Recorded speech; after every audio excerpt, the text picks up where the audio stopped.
Je vous invite à prier.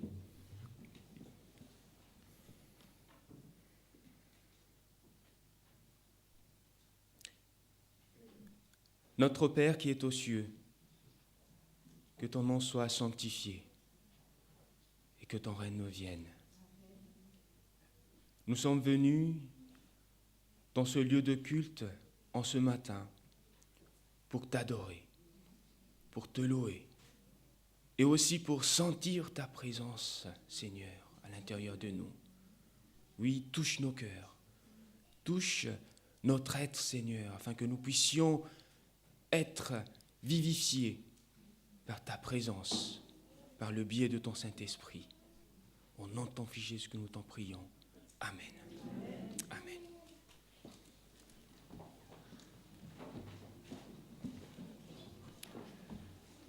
Je vous invite en ce matin à disposer notre âme à louer le Seigneur en lisant ensemble le texte qui se trouve dans Psaume 25, le verset 6-7 et les versets 16 à 18. Le Psaume 25, le verset 6 et 7 et le verset 16 à 18.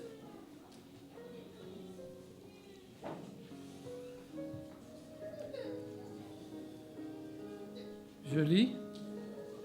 Éternel, souviens-toi de ta miséricorde et de ta bonté, car elles sont éternelles. Ne te souviens pas des fautes de ma jeunesse, ni des transgressions. Souviens-toi de moi selon ta miséricorde. Regarde-moi et aie pitié de moi, car je suis abandonné et malheureux. Les angoisses de mon cœur augmentent. Tire-moi de ma détresse. Voici ma misère et ma peine, et pardonne tous mes péchés. Amen. Je vous invite à prendre vos hymnes et louanges et nous chanterons le 267. Le 267 du hymne et louange.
Je vous invite à vous mettre à genoux pour la prière.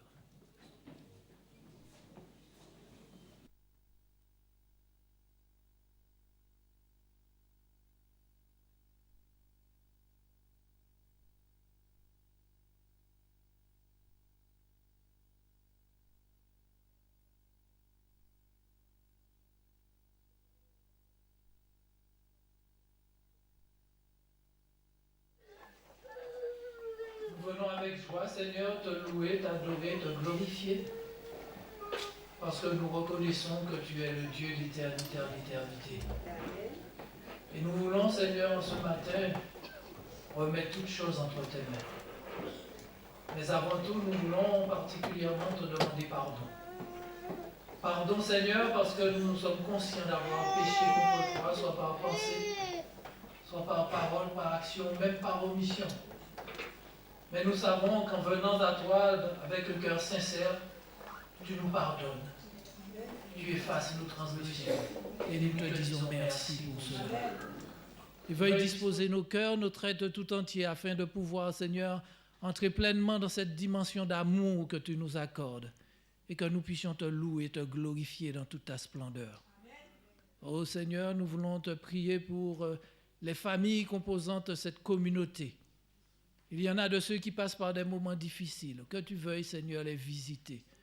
Que tu veuilles visiter chaque famille et nous permettre, Seigneur, de recevoir le discernement afin que nous puissions agir sous l'influence de ton Esprit Saint. Oh, je voudrais te prier particulièrement pour la petite Stécie. Oh Dieu, dans ton amour, nous savons que tu as été auprès d'elle. Nous savons que tu la délivras, Seigneur, de cette maladie. Et nous sommes convaincus, Seigneur, que tu es en train de le faire si tu ne l'as déjà fait. Et c'est pourquoi nous te demandons, Seigneur, de bien vouloir la couvrir de ton sang et de la libérer, Seigneur, de cette maladie. Que tu veuilles soutenir les parents, Seigneur, dans cette épreuve et qu'ils puissent se tourner, s'abandonner à toi afin que tes promesses, Seigneur, soient effectives dans nos vies. Oh, je sais qu'il y en a d'autres, Seigneur, qui passent par des moments difficiles, par la maladie.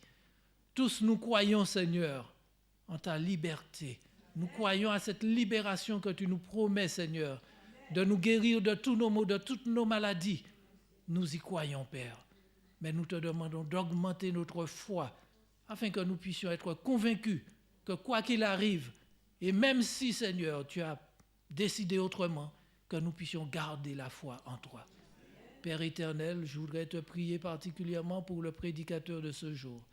Que tu veuilles oindre ses lèvres, ô Dieu, de ton charbon ardent, et permettre, ô Dieu, que tout ce qu'il aura à nous dire en ce matin soit de nature à nous élever jusqu'à ton trône de grâce. Seigneur, je voudrais te prier pour les hommes que tu as placés en tête de ton œuvre. Oh, ce n'est pas toujours comme tu le veux, Seigneur, mais je te demande de bien vouloir étendre ta paix, ta grâce et ta bénédiction sur ces hommes, et qu'ils puissent reconnaître que nous avons tous des projets, mais c'est toi qui as le dernier mot, et que nous sommes à ton service, Seigneur, et que nous devons nous soumettre sous l'influence de ton Esprit Saint. Oh Dieu, nous te prions aussi pour les autorités de ce pays. Il n'y a plus rien qui va, Seigneur, dans ce monde où nous sommes, mais veuille permettre que ton peuple puisse redresser la tête, puisse regarder à Jésus-Christ, son rémunérateur, son libérateur, et que nous puissions, Seigneur, nous accrocher à ta parole de vérité. Seigneur, bénis ton peuple, bénis tes enfants. Nous te demandons toutes ces grâces, Seigneur. Non pas que nous en soyons dignes, mais c'est par les seuls mérites de ton Fils bien-aimé Jésus que nous te réclamons toutes ces grâces en ce matin. Asperge-nous du sang précieux de ton Fils bien-aimé Jésus et disperse tes ennemis et que ton nom seul soit béni et glorifié dans ce lieu. Nous te remercions, tendre Père, de ta présence et pour ta gloire. Amen.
Je cherchais un thème pour le moment de louange de ce sabbat. Et j'entendis Jésus, est ma force. Quand un mur arrive, on voudrait l'abattre sur le champ, mais nous n'y parvenons pas. C'est alors que nous nous rappelons qu'il y a Jésus, que nous pouvons s'adresser directement à lui et qu'il nous rend forts en son nom. Comme la tour de Jéricho, avec patience, obéissance, persévérance, amour et foi en Jésus, nous pouvons abattre ces murs qui nous empêchent d'avancer dans la vie. Une mauvaise santé, un handicap, des problèmes financiers, des problèmes professionnels, la solitude, peu importe notre mur, Jésus l'abattra pour nous, à nos côtés, et nous rendra plus que vainqueurs. Je voudrais effectivement penser à la petite Stécie, mais aussi penser aussi à mon beau-frère Jackie, qui est actuellement hospitalisé, et sa famille. Je voudrais penser aussi à d'autres frères et sœurs qui sont persécutés à cause de leur foi, à tous ceux qui s'attendent à Jésus-Christ. Je lirai ce verset. De nombreux malheurs atteignent le juste, mais l'Éternel l'en délivre toujours. En effet, 7 fois le juste tombe, mais il se relève. Nous allons prendre à 2 nouveaux combats et je vous prierai de vous lever, le numéro 346.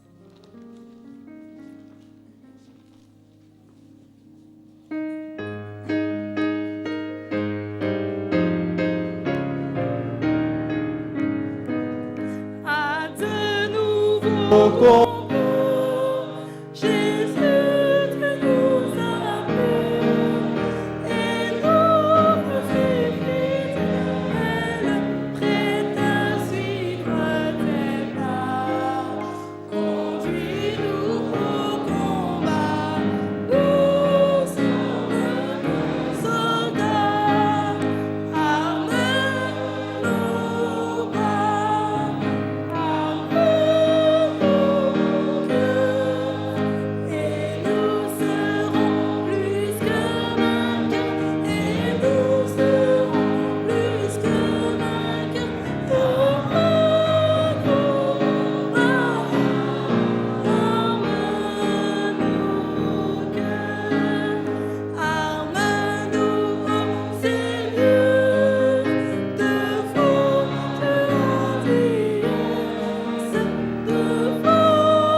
importante. Vous pouvez vous asseoir. Oui, la louange est importante, voire primordiale. Pourquoi? La réponse est simple. Parce qu'il est Dieu et que Dieu est amour. Et lorsque nous chantons, nous ouvrons le canal vers Jésus qui nous met en condition pour entendre le Saint-Esprit. L'amour rentre dans nos cœurs, nous nous sentons plus seuls, mais épaulés, restaurés.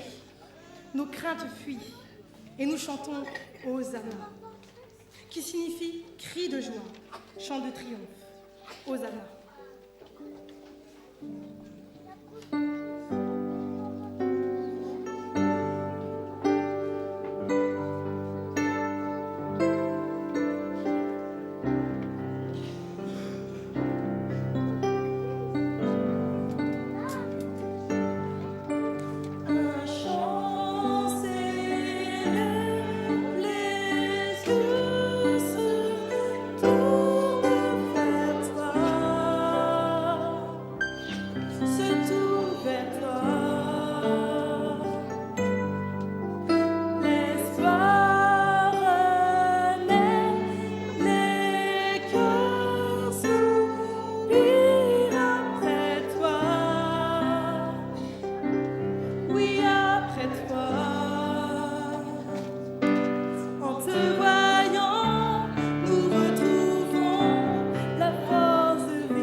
Mais avant que le diacre et la diaconesse ne passent, écoutons ces mots-ci. En travaillant en partenariat avec Dieu, lorsque nous lui apportons nos dons, nous ne pouvons être des perdants.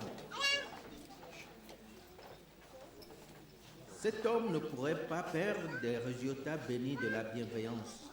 Notre Rédempteur forme le plan de l'enrôlement comme son collègue. Dieu aurait pu atteindre son objet à sauver les pécheurs sans l'aide de l'homme. Mais il savait que l'homme ne pouvait pas être heureux sans agir d'une part à l'excellence du travail. Par un enchaînement de circonstances qui remettrait en avant ces organismes et de bienfaisance, qu'il accorde à l'homme le meilleur moyen de cultiver la bienveillance. Et il continue à donner l'habitude d'aider les pauvres et de faire avancer sa cause.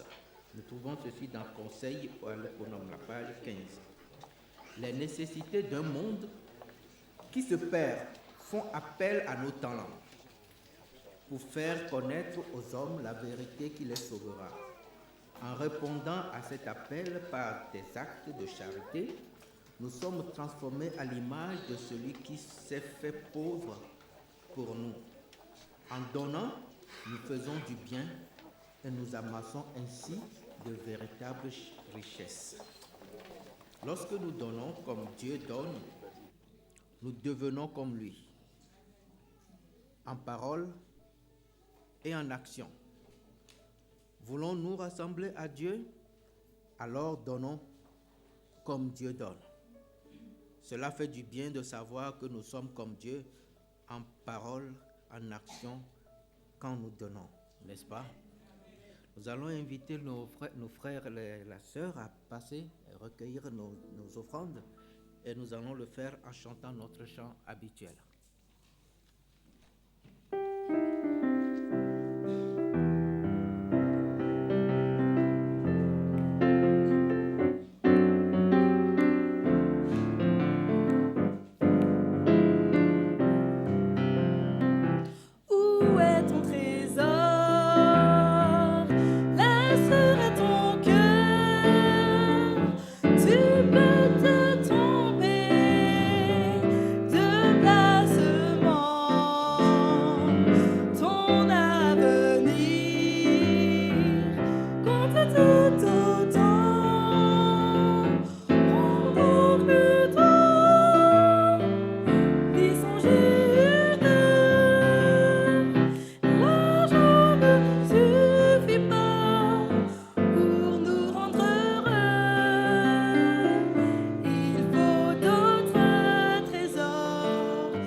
Seigneur notre Dieu, notre Père, nous te remercions pour ce privilège que tu nous donnes de pouvoir participer à ton œuvre.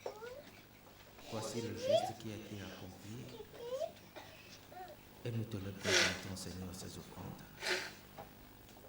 Nous voudrons tout simplement te prier, Seigneur, de bénir ces mains, de bénir ces offrandes et de les utiliser pour la gloire de ton nom. Bénis les mains qui l'ont apporté Bénis les mains qui en apporteront. Bénis tous tes enfants. Et Seigneur, bénis l'œuvre qui se fait dans ton champ. En Christ Jésus, nous avons prié. Amen.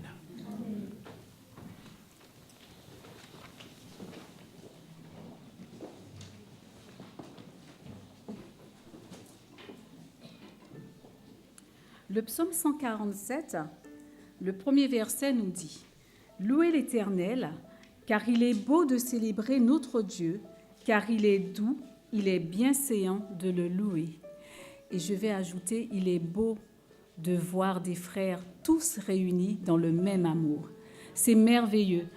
Il y a ceux qu'on ne voit pas, qui sont devant leur écran en train de nous regarder, de nous suivre. Mais on va faire un petit voyage. Essayez de fermer les yeux quelques secondes et de vous imaginer sur une de ces collines où Jésus aimait prêcher, où la foule se rassemblait pour l'écouter. Et là, Jésus qui dit, tous, peu importe que nous soyons à Neuilly, à Pontoise, à Puiseux, puisqu'on sait que ce matin, certains sont à Pontoise, ou le Saint-Martin, Jésus qui nous dit, bienvenue à vous tous. Je suis content de vous voir. Et je vous dis en son nom, en ce matin, bienvenue à tous et que sa paix nous habite tous. Amen.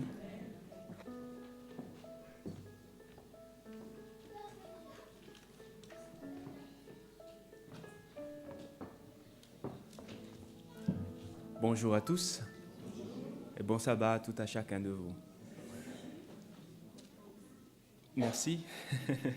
Aujourd'hui, nous avons l'occasion de pouvoir accueillir notre frère Gilles et la sœur Jeanne au sein de notre communauté.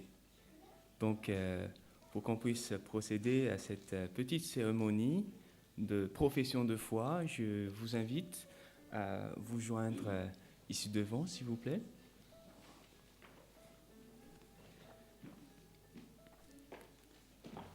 Voilà.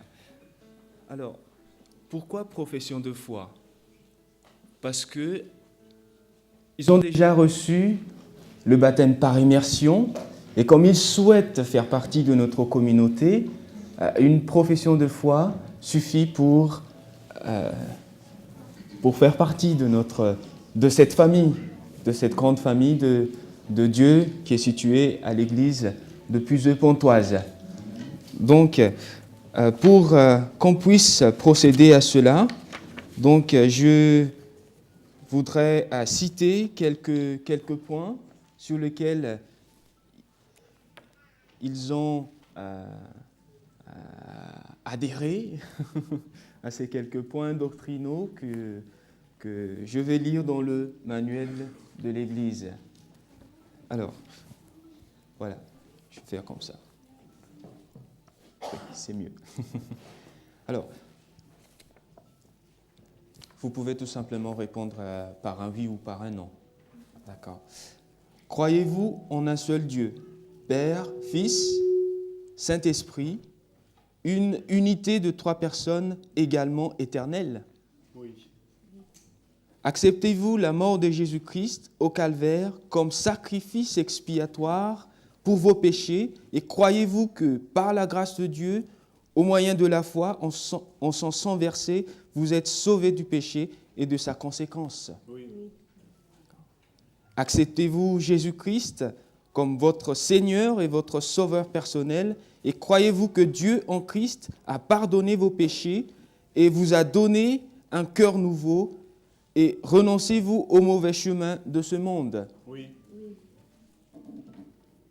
Acceptez-vous par la foi la justice du Christ, votre intercesseur dans le sanctuaire céleste, et croyez-vous en sa promesse de vous donner la grâce qui transforme et la capacité de vivre une vie aimante, centrée sur le Christ et privée comme en public? Oui.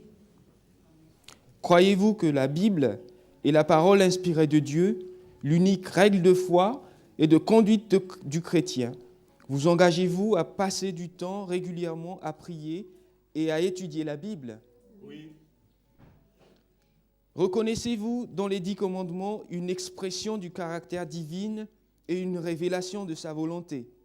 Avez-vous l'intention, par la puissance du Christ qui demeure en vous, de garder cette loi, y compris le 4e commandement, qui requiert l'observation du 7e jour de la semaine comme le sabbat du Seigneur et le mémorial de la création? Oui. Attendez-vous le prochain retour de Jésus, la bienheureuse espérance où ce qui est mortel revêtira l'immortalité, en vous préparant à rencontrer le Seigneur? Voulez-vous témoigner de la bonté de son salut en utilisant vos talents pour amener à lui des êtres humains afin de les aider à se préparer pour son apparition glorieuse? Oui. Acceptez-vous l'enseignement biblique des dons spirituels et croyez-vous que le don de prophétie est l'une des marques distinctives de l'Église du reste? Oui. Croyez-vous à la nécessité d'une Église organisée? Avez-vous l'intention de rendre un culte à Dieu et de soutenir l'Église par vos dîmes et vos offrandes, ainsi que par vos efforts et votre influence personnelle? Oui. Croyez-vous que votre corps est le temple du Saint-Esprit?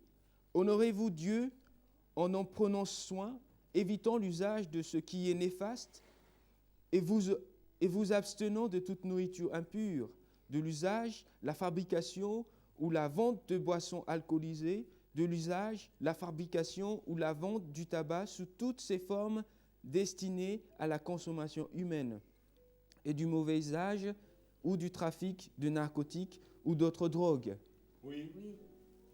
Connaissez-vous et comprenez-vous les principes bibliques fondamentaux tels qu'ils sont enseignés par l'Église adventiste du 7e jour?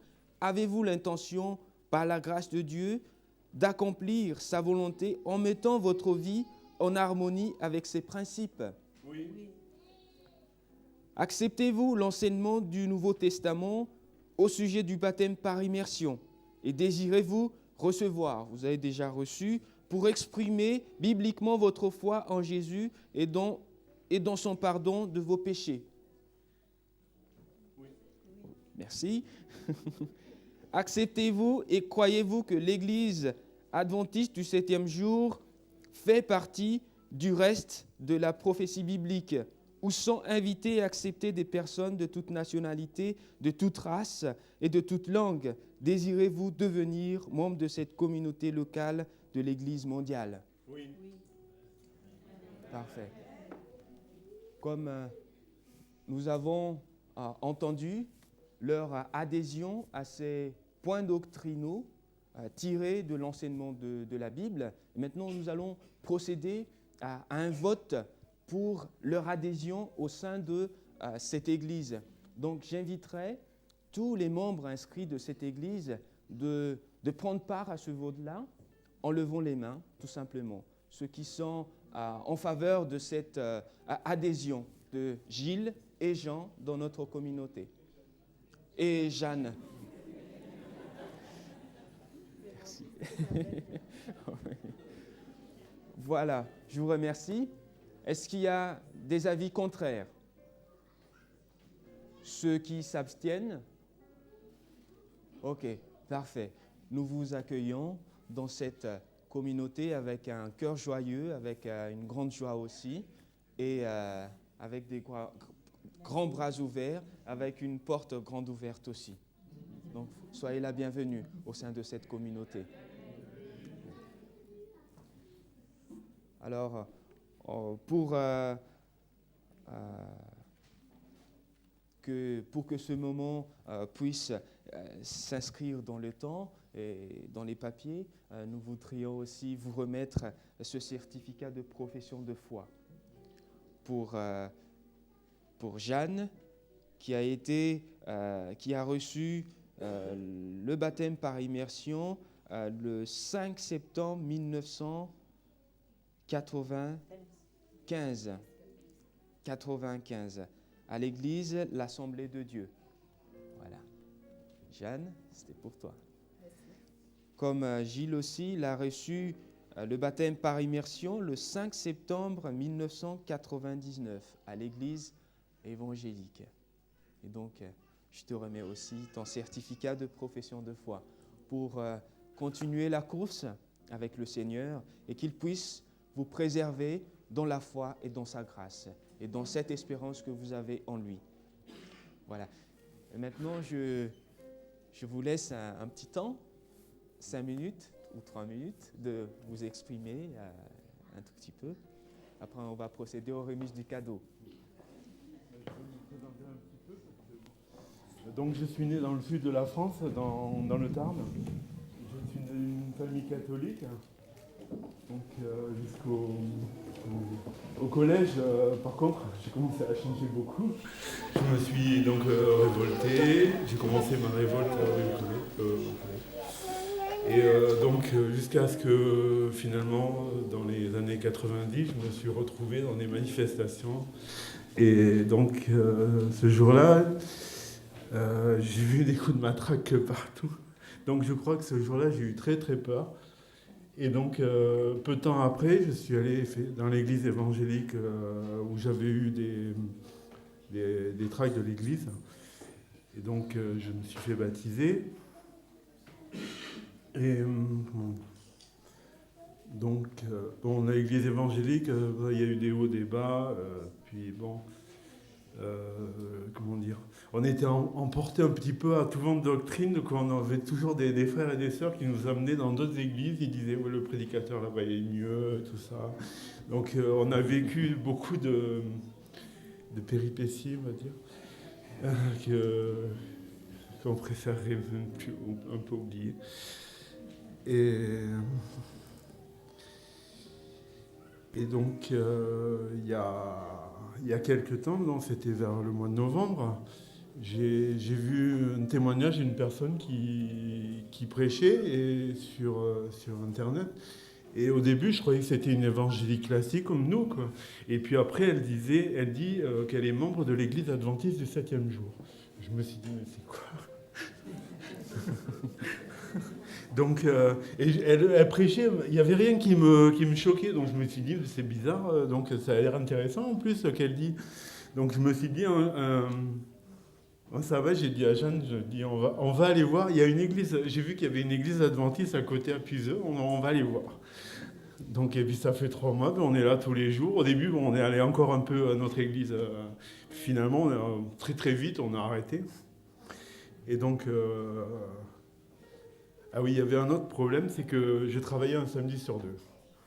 Donc les frères et sœurs ont prié pour moi, pour que je puisse avoir une position où je ne travaille plus du tout le samedi. Et c'est arrivé depuis le 14 février, je ne travaille plus le samedi. Non. Et tu as oublié de dire que tu es content d'être là. Et je suis très content parce qu'on a été vraiment accueillis dans cette église d'une façon vraiment formidable. On n'avait jamais vécu ça en fait, dans aucune église où on a été. Voilà. Merci Gilles. Ah, oui. Voilà. Je vais dire, moi, je suis née dans une église catholique parce que mes parents étaient catholiques. Donc, je ressentais toujours, quand moi-même je suis devenue adulte, je ressentais toujours un manque en moi. Et je me disais, il manque quelque chose, il y a un problème. Après, quand je suis venue en France, j'ai donc connu l'Assemblée de Dieu. Et je partais toujours là-bas, je priais, je faisais les jeûnes moi-même. C'est pas comment j'ai vu toute l'église a fait les jeûnes ici, toute l'église. Moi-même, je faisais des jeûnes personnellement. Et jusqu'au jour que mon mari a connu cette église par Internet. Il m'a dit, on va aller voir. Peut-être ça sera mieux là-bas. Mais avant de venir ici, on partait d'église en église. Même quand on a connu l'église de plusieurs, nous, on repartait toujours dans notre assemblée. Mais jusqu'au jour qu'on ne partait plus du tout, on venait toujours ici. Et moi-même, j'étais très malade. Ça va mieux depuis que nous sommes venus dans cette église. Parce que j'étais hospitalisée. J'ai fait une grande dépression. Je n'arrivais pas à m'en sortir. J'étais hospitalisation sur hospitalisation. Et depuis que je suis là, je n'ai plus été hospitalisée. Donc, je rends vraiment gloire à Dieu parce qu'on a connu, de nous avoir fait connaître l'église de Cuise-Pontoise.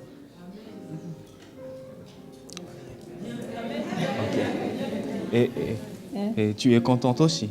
Je suis très contente parce qu'un corps malade ne peut pas servir Dieu parce que notre corps est déjà le temple du Seigneur. Et donc je rends beaucoup grâce à Dieu avec la santé qu'il m'a donnée ici. Voilà. Merci Gilles et Jeanne. Et j'inviterai, restez là, attendez 2 minutes. J'inviterai Josué de nous réunir dans une prière pour eux, s'il te plaît.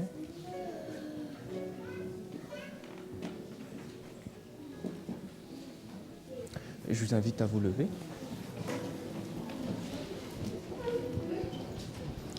Et nous, on va...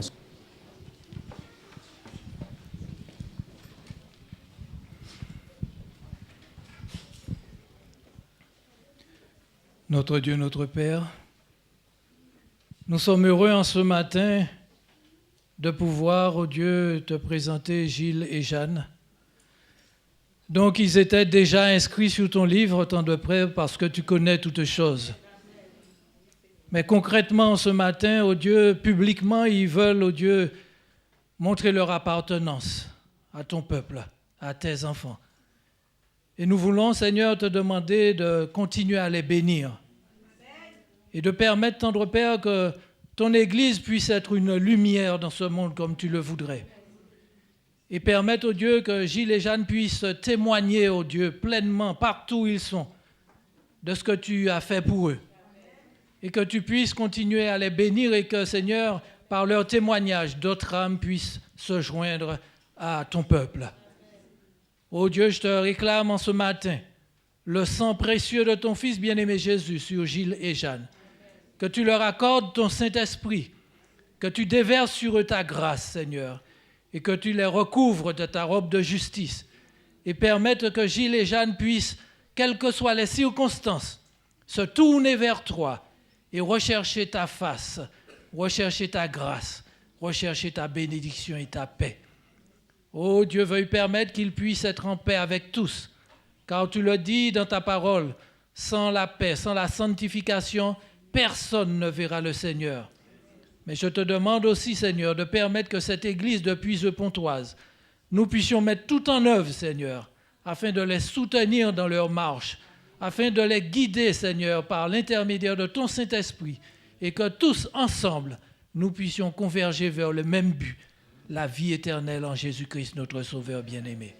Oh Dieu, nous te louons, nous te glorifions ce matin, parce que nous savons qu'il y a aussi la joie dans le ciel de pouvoir les accueillir. Et veuille permettre, Seigneur, que nous puissions continuer ce cheminement avec toi, que ton nom soit béni, que ton nom soit glorifié, exalté.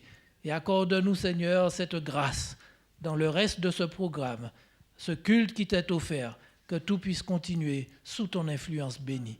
Nous te remercions, Seigneur, et nous te disons gloire à toi dans tous les siècles et pour l'éternité. Amen.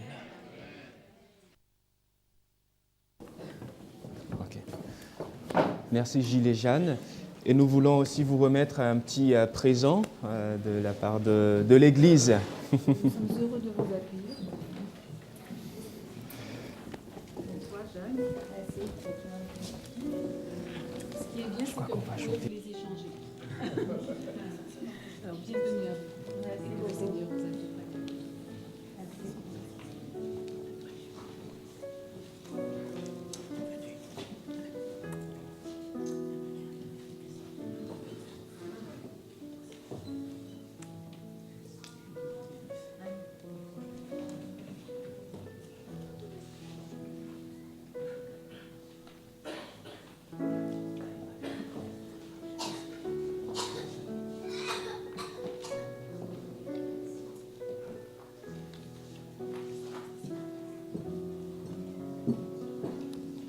Encore bienvenue à vous. Nous prendrons nos cantiques au numéro 307, « En toi, Seigneur ».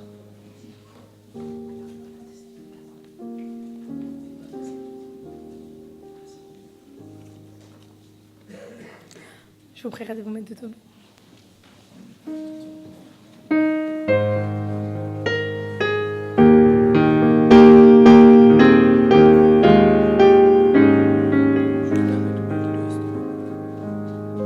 Excusez-moi. Juste après le chant, une seule strophe, après le chant, nous restons debout.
Ouvrons nos Bibles à Jean 14, verset 6.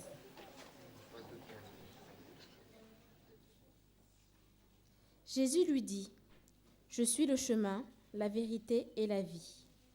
Nul ne vient au Père que par moi. » Amen.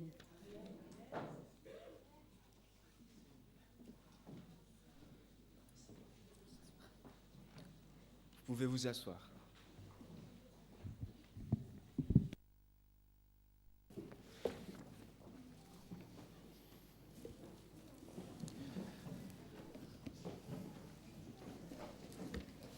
Rebonjour à tous et re-bienvenue. Et encore bienvenue à Gilles et à Jeanne. Voilà. En ce matin, je voudrais profiter de cette occasion pour m'adresser spécialement aux jeunes de cette église. Je vois qu'il y a quelques-uns là-haut, il y en a plein en bas. Ça rassure tout le monde. Ce matin, je vais me focaliser sur le terme « le choix ». Le choix. Mais avant toute chose, je voudrais vous inviter à prier avec moi. Prions ensemble. Seigneur Dieu, notre Père, merci pour cette occasion que tu nous permets d'avoir ce matin, d'écouter ta parole, de pouvoir te louer, t'adorer. Parle-nous, Seigneur, et ouvre nos cœurs à recevoir ta parole. Au nom de ton Fils Jésus, Amen. Le message a pour titre ce matin « Jusqu'où mes choix pourraient-ils m'amener » Jusqu'où mes choix pourraient-ils m'amener? Est-ce que ça vous est déjà arrivé, à un moment dans votre vie, de devoir faire un choix? Il fallait prendre une décision, il fallait avancer. C'était une décision difficile à prendre, mais il fallait faire un choix, il fallait choisir. Et parfois, dans ces situations-là, c'est frustrant. On est frustré. On aimerait bien faire à quelque chose de facile. Mais parfois, on est face à des choses difficiles sur lesquelles on doit exprimer notre choix. Et ce matin, je vais vous soumettre à un exercice. Je vais vous proposer 3 choix. Vous allez devoir choisir un de ces 3. Alors, le premier, c'est, imaginez-vous avec un DVD au-dessus de votre tête. Un DVD, là où vous irez, il est là. Je vois que vous êtes beau, vous êtes mignon, mignonne aujourd'hui. Mais imaginez, vous, comme vous êtes aujourd'hui, avec un DVD suspendu au-dessus de votre tête. Et partout où vous irez, il est là. Et le petit plus, c'est qu'il se met en marche tout seul, avec une mélodie qui ne vous plaît pas forcément, une mélodie que vous aimez. Voilà, il y a un DVD au-dessus de votre tête qui se met en marche tout seul. Le deuxième, c'est un lambras de 9 mètres. Un lambras de 9 mètres. 9 mètres. Vous êtes beau, Moïse, tu es beau aujourd'hui avec ta cravate. J'aime bien. Mais avec un lambras de 9 mètres.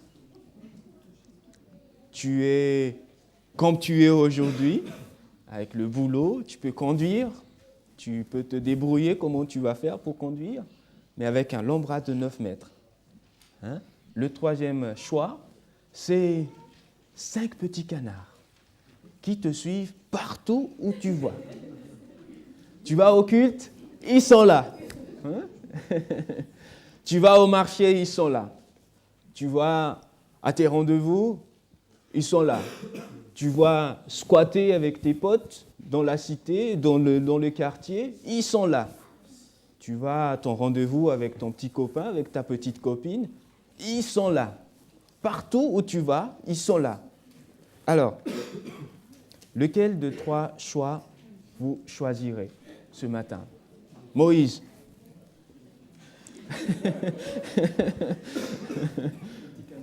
Le petit canard. C'est mignon, les petits canards. Hein? OK.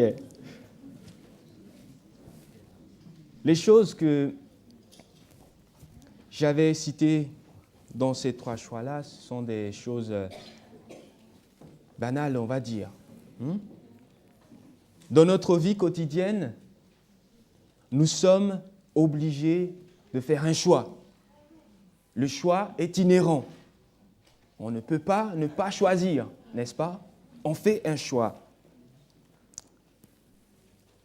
Et dès le matin, à notre réveil, on est soumis à cet exercice.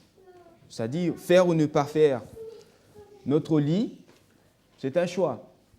Faire ou ne pas faire notre méditation au réveil, c'est un choix. Faire ou ne pas faire ta leçon de l'école du sabbat, c'est un choix. Obéir ou désobéir à tes parents, c'en est un. Pardonner ou ne pas pardonner celui qui t'a offensé, c'est aussi un choix. Squatter ou ne pas squatter avec un tel ou tel groupe de jeunes, c'est aussi un choix. On est amené à faire un choix. Sortir ou ne pas sortir avec un tel garçon ou avec une telle fille, c'en est aussi un. Etc., etc., etc. Et dans l'école du sabbat, tout à l'heure, la discussion tourne autour d'un verre d'alcool. Prendre un verre ou ne pas prendre un verre, c'est aussi un choix, n'est-ce pas? On est obligé de faire un choix tous les jours et à chaque instant. Là, tout ce que j'ai mentionné tout à l'heure, ce sont des choses classiques et banales. C'est un exercice banal, classique. Mais tu es quand même obligé de choisir, que ce soit consciemment ou inconsciemment. Par contre, dans la vie, il n'y a pas que des choses classiques et des choses banales, mais il y a aussi des choses plus importantes sur lesquelles on doit aussi exprimer notre choix là-dessus. Par exemple, la question entre le bien et le mal. Tu n'as pas d'autre choix, tu dois choisir entre les deux. Il n'y a pas un troisième, il n'y a pas un petit canard. Il n'y a que 2. Entre Dieu et Satan, tu dois choisir aussi entre ces 2-là. Il n'y a pas d'autre choix. Tu te soumettre à la volonté de Dieu ou à la volonté de Satan.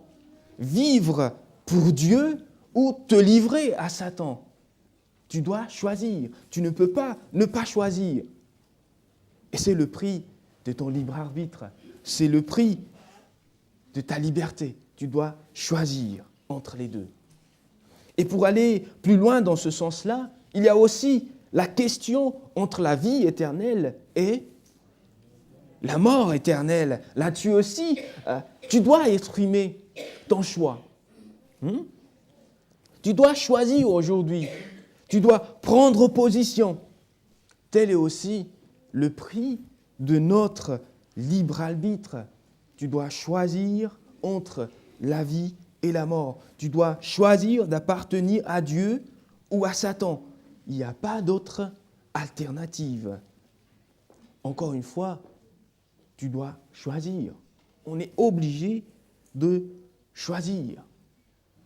Et si vous voulez mon conseil, je vous invite à réfléchir sur la question de choix entre ces deux-là, Satan, Dieu, le bien et le mal.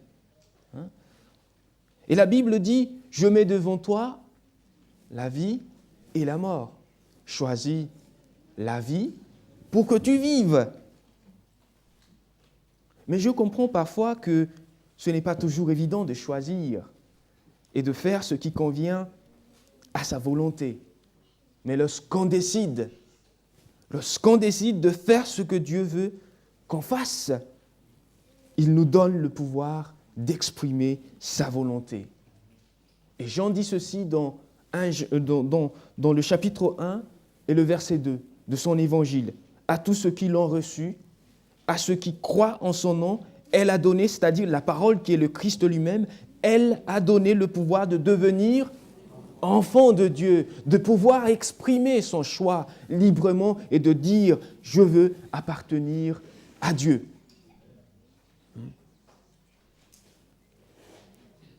Une fois, en sortant du camp, l'été dernier, je me disais, je vais aller rendre visite à un ami avant de rentrer parce que c'était sur mon chemin, c'était à Collonges. Et le soir, en me garant sur le parking, j'ai vu par terre un portefeuille. Et donc, comme tout bon citoyen, je me suis arrêté, j'ai pris le portefeuille, j'ai regardé dedans. Surprise. Comme les jeunes disaient, le portefeuille était bourré de fric. Et je commençais à compter l'argent. C'est la première fois que je vois un billet de 1 000 €. Donc j'étais émerveillé. Waouh! Et j'ai commencé à compter un billet de 500 € plutôt.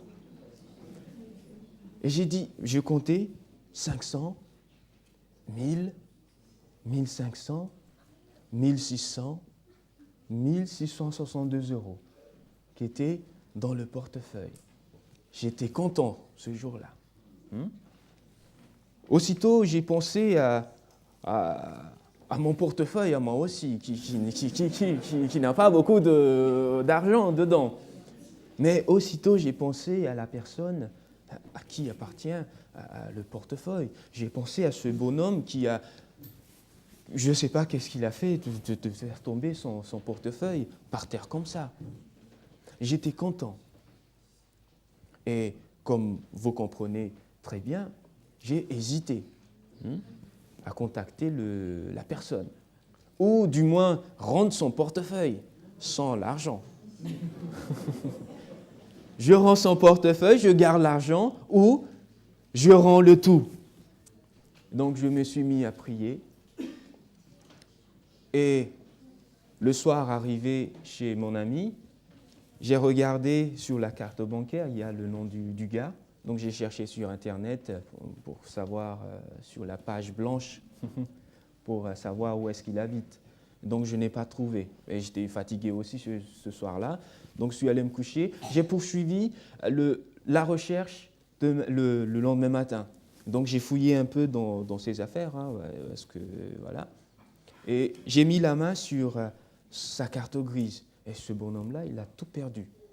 Sa carte bancaire, son argent, sa carte grise, toute sa vie était entre mes mains. Et donc, j'ai cherché sur Internet, donc sur sa carte grise, il y a son adresse. Donc, je me suis dit, je vais mettre mon GPS, je vais rendre son argent. J'ai frappé à la porte, c'était sa femme qui me répondait. Est-ce qu'un tel habite ici? Oui, il est vraiment triste parce qu'il a perdu son argent, il est encore allé le chercher. Donc je lui ai dit, son portefeuille, il est là. Quelques jours après, j'ai appelé la personne pour lui dire, est-ce que vous avez bien reçu votre argent? Parce que je ne sais pas ce qui se passe avec...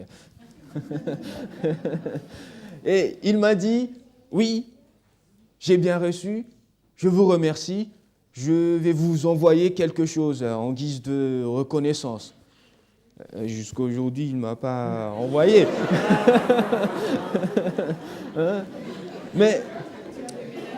Mais j'ai quand même rendu ses affaires parce que je me disais, ça ne m'appartient pas. Et à ce jour-là, j'avais le choix, n'est-ce pas? Comme vous et moi, si vous étiez soumis à cet exercice-là, de rendre ou de ne pas rendre. Mais j'ai rendu, mais j'avais le choix de rendre ou de ne pas rendre. Et j'avais choisi de rendre ce qui ne m'appartenait pas. Voilà. J'ai soumis à une tentation aussi, comme j'ai dit à cette époque-là, parce que je n'avais pas beaucoup d'argent en sortant du camp. Mais malgré tout, j'ai choisi de me soumettre à Dieu et de me comporter comme il se doit, comme un enfant de Dieu, n'est-ce pas? Voilà. Choisir est un acte que tu ne pourras pas échapper. C'est inhérent. Parce que Dieu a mis en nous cette faculté de libre arbitre, cette liberté de choix. C'est à toi maintenant d'en faire bon usage. Car toute décision que tu vas prendre aujourd'hui auront des conséquences soit positives ou soit négatives. Il n'y a pas d'autre alternative aussi dans ton avenir et dans ta vie immédiate. Dans Ecclésiaste 11, le verset 9, Salomon nous dit ceci: « Jeune homme, réjouis-toi dans ta jeunesse, livre ton cœur à la joie pendant les jours de ta jeunesse, marche dans les voies de ton cœur et selon les regards de tes yeux.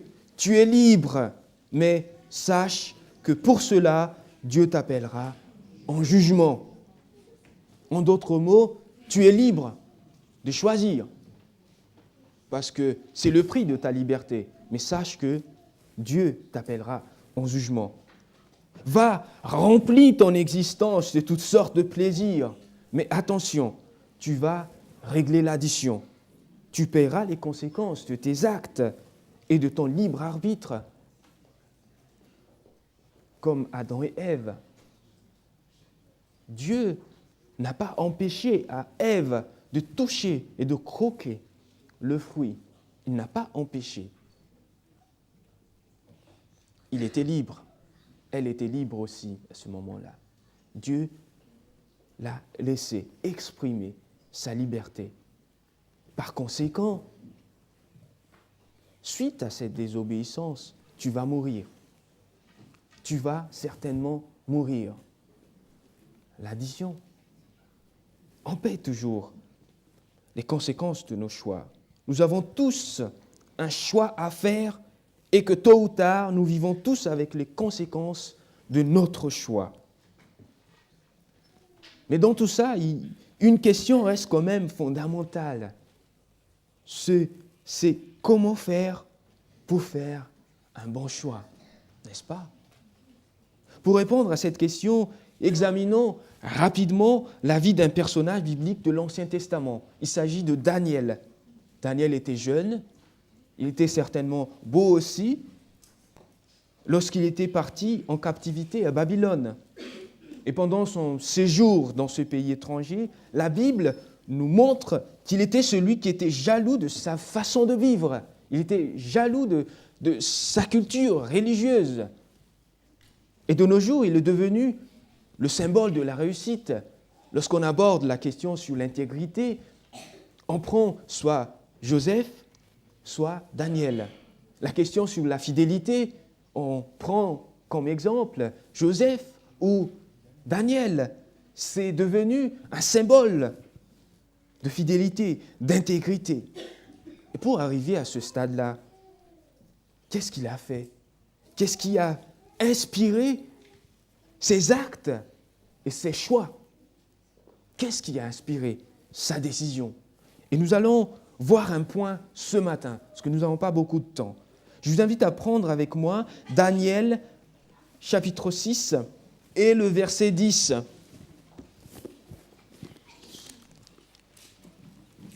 Daniel, chapitre 6, et le verset 10.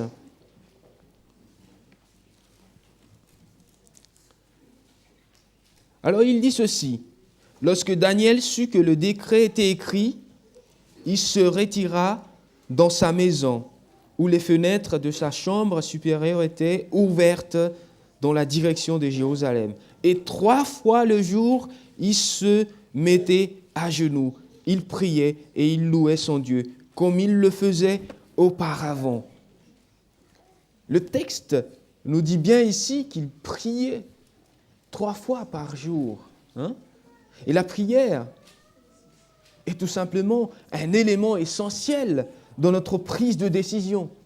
Et ce n'est pas seulement lorsque nous devons prendre une décision que nous prions, mais le texte nous dit bien que Daniel a prié 3 fois par jour. Et dans la dernière partie du verset, il ajoute « et il continua à le faire comme auparavant ». C'est-à-dire qu'il avait l'habitude de prier Dieu. Ça voudrait dire aussi qu'il avait une relation constante avec ce Dieu. Ellen White nous dit ceci dans son livre « Vers Jésus », page 93. « Sans la prière continuelle et sans une vigilance qui ne se dème jamais, nous sommes en danger de nous éloigner du droit chemin. » Parce qu'on n'est pas inspiré par cette connexion que nous avons avec Dieu, notre choix risque aussi de ne pas s'inscrire dans cette volonté divine, dans notre prise de décision. Cette vie de prière et cette relation constante avec Dieu nous maintient sur le bon chemin qui influence notre décision et notre choix. Pareil avec Joseph aussi. Qu'est-ce qui l'a poussé à dire au Pharaon « Non, je ne vais pas m'agenouiller devant toi. » Parce que le Seigneur a dit « Tu ne te prosterneras pas devant un autre Dieu. » C'est ça, son bagage spirituel, c'est son héritage spirituel, c'est cette connexion qu'il a eue avec Dieu qui a influencé ces jeunes-là dans leurs décisions, dans leurs choix, dans leur vie. Pareil pour Daniel, lorsque le roi Cyrus décrétait un décret qui dit que tout citoyen doit se prosterner devant le roi. Et Daniel était copain avec le roi à cette époque-là. Et Cyrus, lorsque ses conseillers l'a appris que Daniel ne s'est pas prosterné devant le statut en l'honneur du roi, Cyrus était triste parce qu'il va devoir faire mourir ce personnage qu'il apprécie beaucoup. Et j'imagine bien Cyrus en train de parler avec Daniel. « Allez, mets-toi à genoux, c'est juste ça, c'est juste une formalité. » Mais Daniel a dit « Non, jette-moi dans la fosse aux lions. » Et le lendemain matin, c'est Cyrus qui courait. « Daniel, est-ce que tu es encore en vie ?» Daniel a dit « Oui, l'ange de l'Éternel m'a protégé. » Et c'est son intégrité, c'est sa relation personnelle avec Dieu qui l'a tenu dans sa prise de décision, qui l'a inspiré dans les choix qu'il devait exprimer à ce moment-là, de rester intègre, l'intégrité. Pour conclure ce message, je vous invite à prendre avec moi le chapitre 1er du livre de lettres aux Corinthiens, et le verset 10 chapitre 10, au verset 23.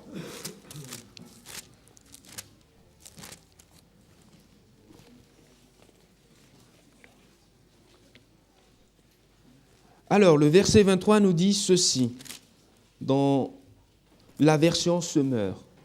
Oui, tout m'est permis, mais tout n'est pas bon pour nous. Tout est permis, mais tout n'aide pas à grandir dans la foi. Tout est permis, mais tout n'aide pas à grandir dans la foi. C'est pour dire que tu peux choisir tout ce que tu veux, mais Dieu t'interpelle ce matin à choisir ce qui t'aide à grandir dans la foi, ce qui t'aide à grandir, à devenir adulte dans cette relation que tu as avec Dieu. Si tu dois faire un choix aujourd'hui, choisis celui qui te conduit vers la vie éternelle. Hein? Le choix que tu fais aujourd'hui détermine ton avenir éternel. Et pour répondre à la question que nous nous sommes posée au début, jusqu'où mes choix pourraient-ils m'amener? Et la réponse est simple, ils peuvent m'amener, ils peuvent t'amener vers une vie terrestre réussite, vers la vie éternelle, comme ils peuvent aussi te conduire vers l'échec et la perdition éternelle. Et si tu dois faire un choix aujourd'hui, choisis celui qui est le chemin, la vérité et la vie, le Christ. Que Dieu vous bénisse et que Dieu vous inspire dans vos décisions et dans les choix que vous devez à exprimer et apprendre. Que Dieu vous bénisse. Amen.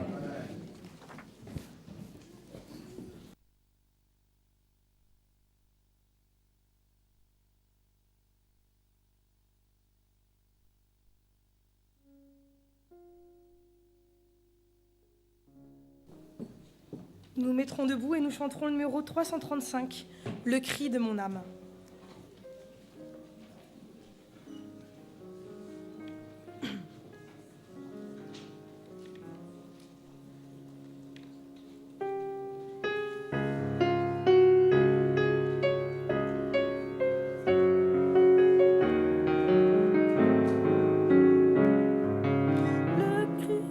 Le cri de mon âme s'élève vers toi.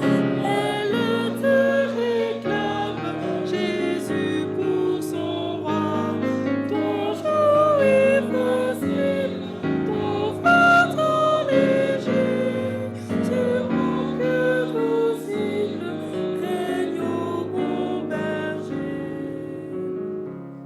Jésus soit mon guide, dirige mes pas, et sois mon régime dans tous mes combats.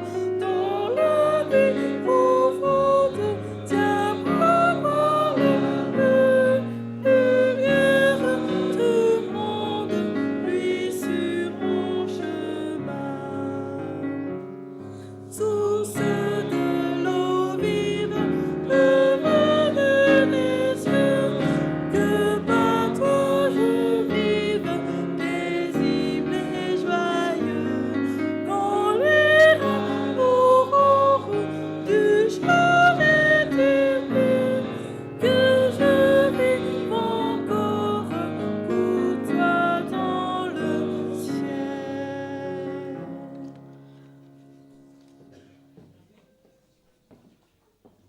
Prions ensemble. Seigneur Dieu, notre Roi, notre Père, en Jésus-Christ, merci de nous avoir donné, Père, la liberté de pouvoir choisir.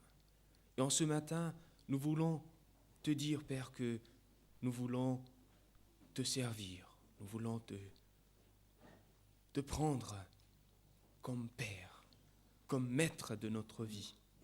Et comme Josué disait en s'adressant aux Israélites, « Moi et ma maison, nous servirons l'Éternel. » C'est un choix, Père, qu'il en soit pour toute la famille ici représentés. Pour les jeunes aussi, Seigneur, que tu puisses les éclairer dans les décisions qu'ils doivent prendre, dans les choix qu'ils doivent aussi prendre, que tu puisses les influencer par ton Saint-Esprit, afin que dans tout ce qu'ils font, qu'ils puissent te rendre gloire et te glorifier dans leurs actes et aussi dans les actions qui sont les leurs. Bénis-nous, Père, et fais-nous du bien. Au nom de ton Fils Jésus que nous t'en prions. Amen.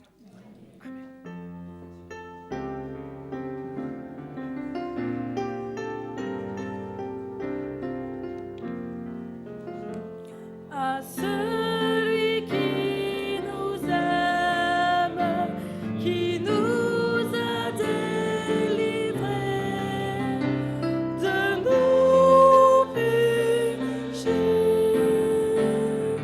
par son sang, et qui a fait de nous un royaume de sacrificateurs pour Dieu son Père. À lui soit la gloire et la puissance. À lui soit la gloire et la puissance aux siècles des siècles.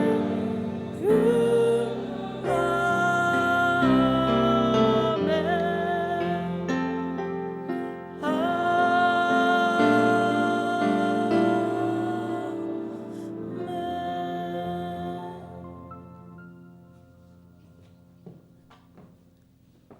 Recevons la bénédiction du Seigneur. Que l'Éternel fasse luire sa face sur toi et qu'il t'accorde sa grâce. Que l'Éternel tourne sa face vers toi et qu'il te donne la paix. Amen. Amen.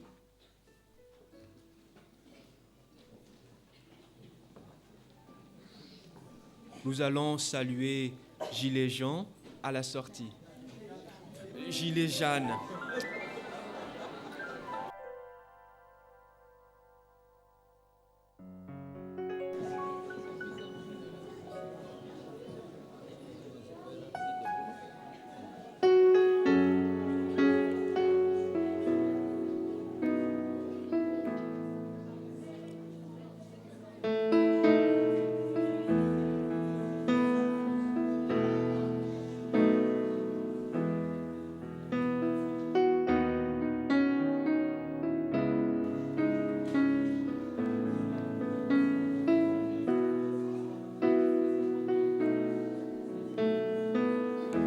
Seigneur, tu es la force, l'amour qui brûle en moi comme une